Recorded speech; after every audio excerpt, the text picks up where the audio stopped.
I'm Kristen Achkate. Welcome to APTN National News. We begin with some sad news. The Honourable Justice Murray Sinclair has died at the age of just 73. He was in a Winnipeg hospital with his family by his side. TR Wheatley joins us live now from outside the Manitoba Legislature. TR, can you tell us what's going on at the Ledge?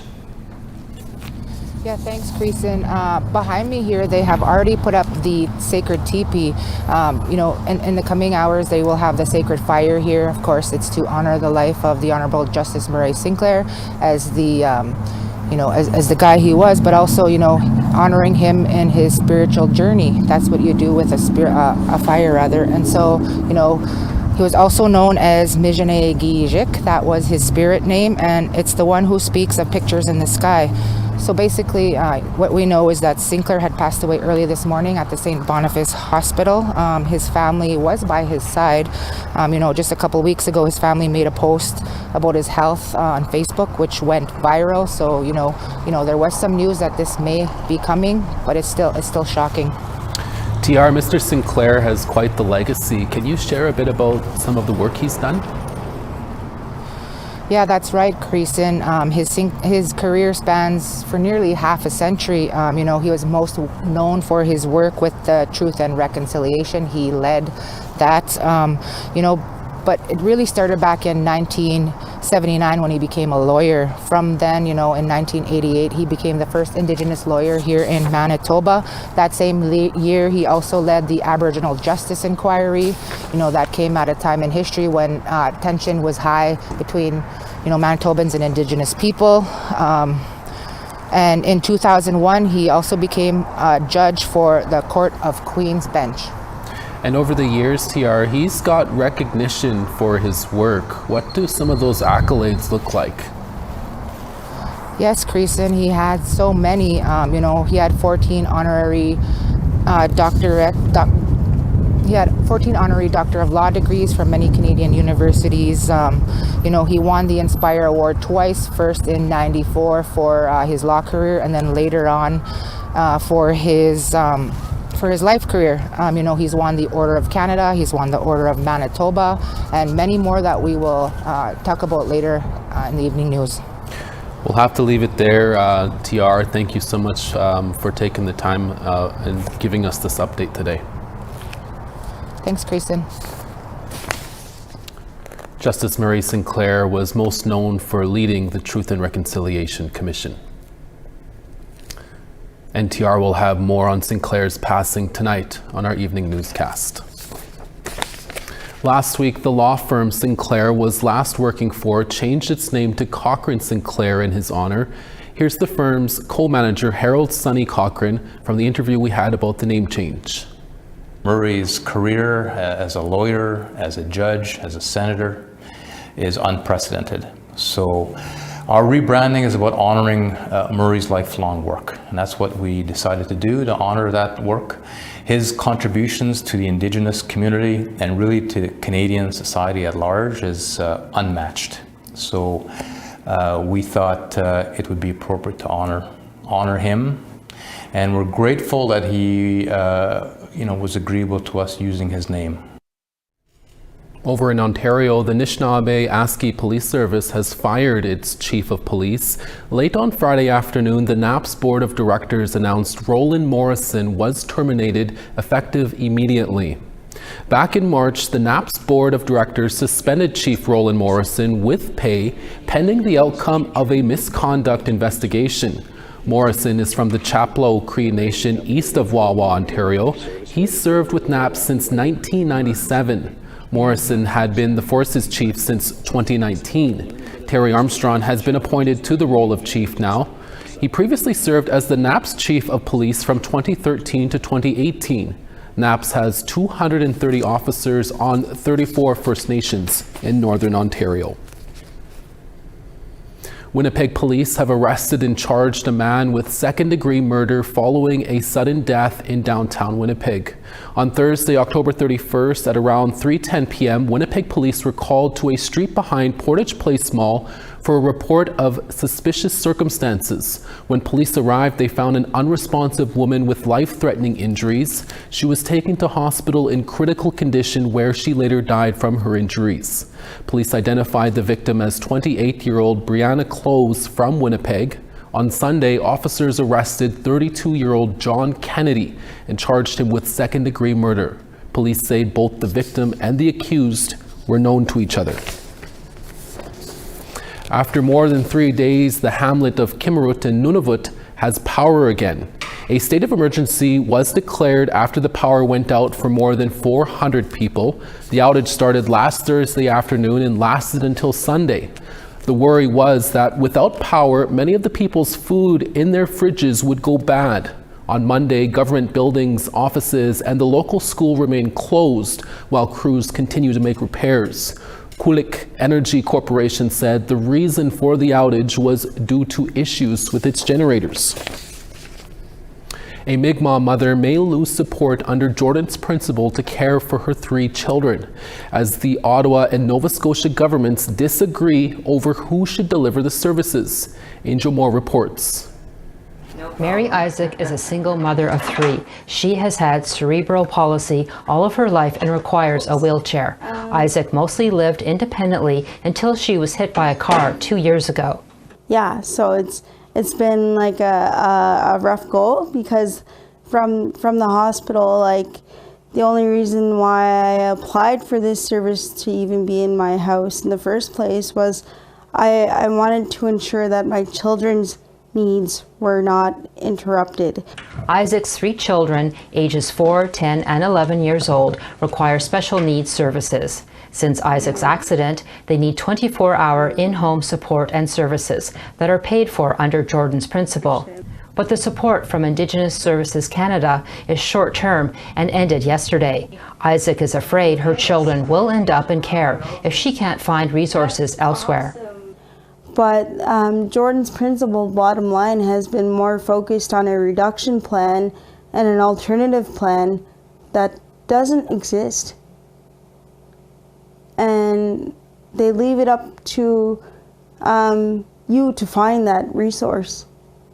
Cindy Blackstock is the Executive Director of First Nations Child and Family Caring Society of Canada. She says Isaac's case includes all the concerns raised at the Human Rights Tribunal last September.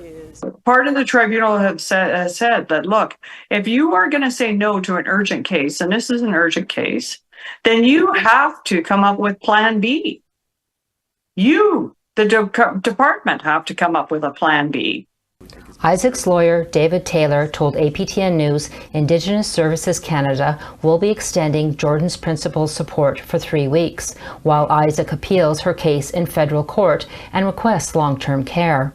Have we not learned anything from everything we've seen come out from the Truth and Reconciliation Commission in 2015 through the $23.3 billion child welfare class action settlement in 2023? First Nations kids belong with their parents. These kids have a very loving mother who cares and works very hard for them, and she needs some help, and she should have it. That's why she's going to court. Taylor hopes the federal court will agree Isaac needs long-term care. I currently only have access to the service that's in my house through Jordan's principle, and they still want to cut it off and call CPS. That's not like a Truth and Reconciliation work. That's very colonial, actually, in the structure. It's a very colonial way of thinking. Isaac hopes to hear soon if the decision to end her support is overturned. Meanwhile, APTN News asked Indigenous Services why Isaac's services are ending. A spokesperson replied in an email that they cannot comment out of respect for privacy for the children. Angel Moore, APTN National News, Jabuktuk, also known as Halifax. A newly formed organization for Indigenous reproductive justice launched a national registry for survivors on Friday. The Survivors Circle for Reproductive Justice aims to help Indigenous victims of forced or coerced sterilization. The nonprofit corporation was formed in October.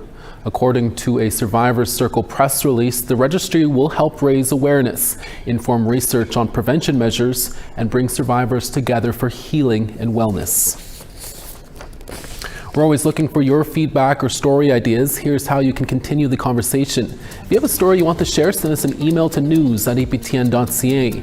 To read and watch our stories, go to aptnnews.ca. You can also find us online on your favorite social media sites, including TikTok, LinkedIn, and X. And you can watch this newscast anywhere, anytime on YouTube. Follow APTN News to join the conversation and see our latest stories. Indigenous people from across the world recently traveled to Geneva, Switzerland to talk about resource extraction in their traditional lands. That story when we come back in about 3 minutes. Stay with us.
Welcome back. We're now just one sleep away from Americans electing their new president. And it was a busy weekend for both Donald Trump and Kamala Harris, calling on supporters to head to the polls. Country is a crooked country, okay? It's a crooked country, and we're going to make it straight. We're going to make it straight, and it's not an easy thing to do. I see a nation determined to turn the page on hatred and division. New voter polling shows Harris is leading Trump 47% to 44% in Iowa, a state Trump won by nearly 10 points in the last two elections. Harris was in Michigan yesterday making her closing pitch for the U.S. presidency at a historically black church and to Middle Eastern Americans in the battleground state. Trump made stops in Pennsylvania, North Carolina, and Georgia. In his remarks, Trump said he regrets leaving the White House in 2021. Americans head to the polls tomorrow. Groups of Indigenous peoples from across the world gathered in Geneva, Switzerland earlier this month to share their experiences with resource extraction projects in their traditional lands. They say projects under the banner of green or clean energy continue to disregard the rights of Indigenous people. Reporter Sav Jonesa spoke to one of the attendees. Resource extraction projects aimed at reducing a society's carbon footprint are in some ways not necessarily better than their non-renewable counterparts. That's partly because many corporations leading these projects do so on the homelands of Indigenous peoples without meaningfully consulting with them first. I think that's the big distinction.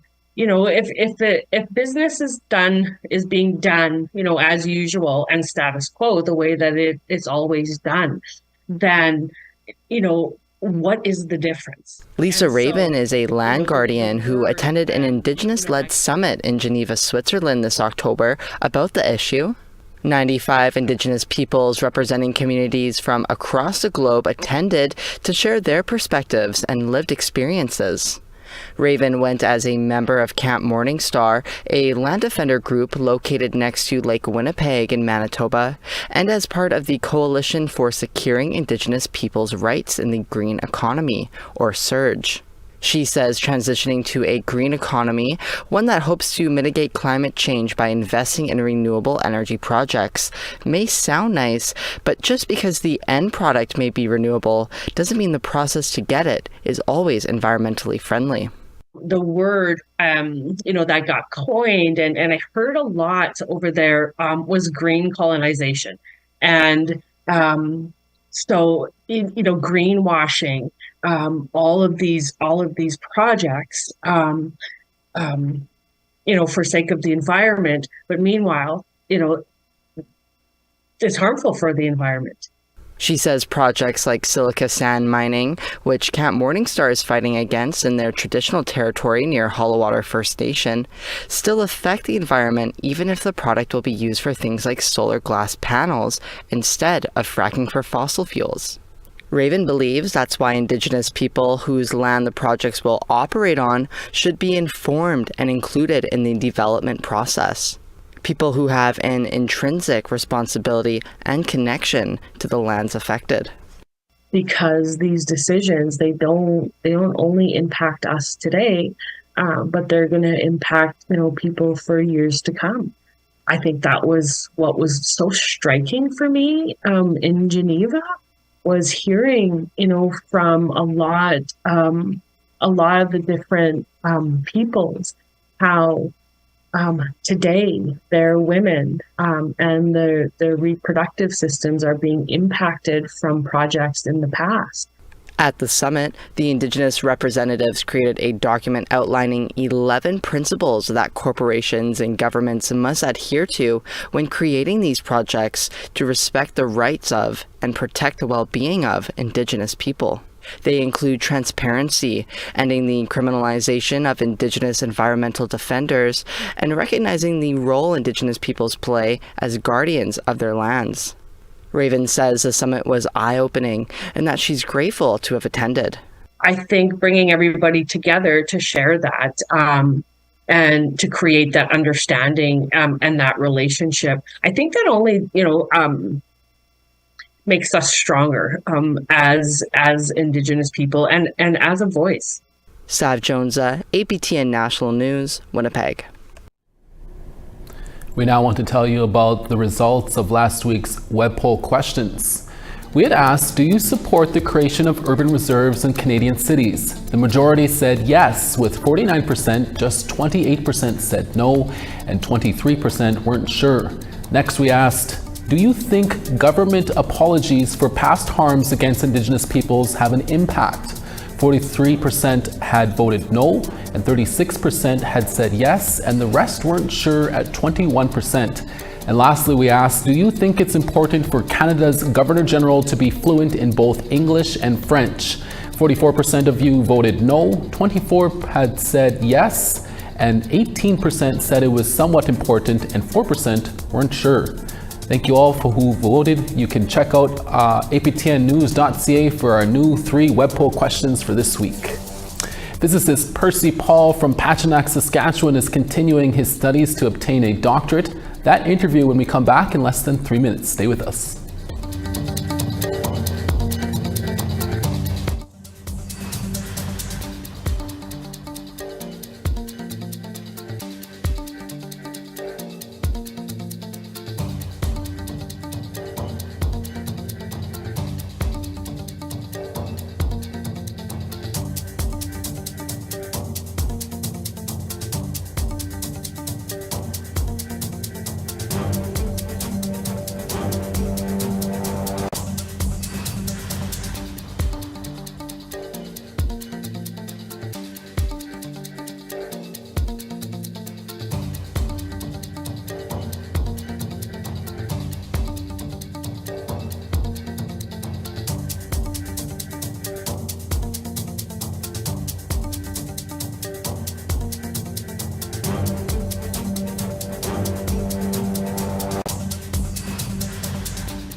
Starting on the east, Halifax 6, Charlottetown 6.